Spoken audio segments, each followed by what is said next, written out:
أنت تكون حريصا على الشيء وتريده، لا تعلم العاقبة فيه ما هي، وربك يعلم والله يعلم وأنتم لا تعلمون.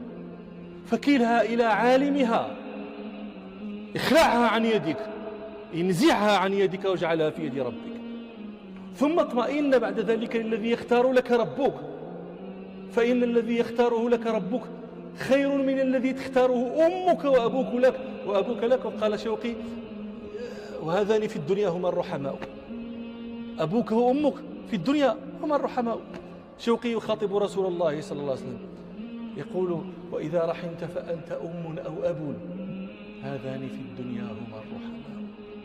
ربنا سبحانه أرحم بنا من رسوله صلى الله عليه وسلم، فثق به.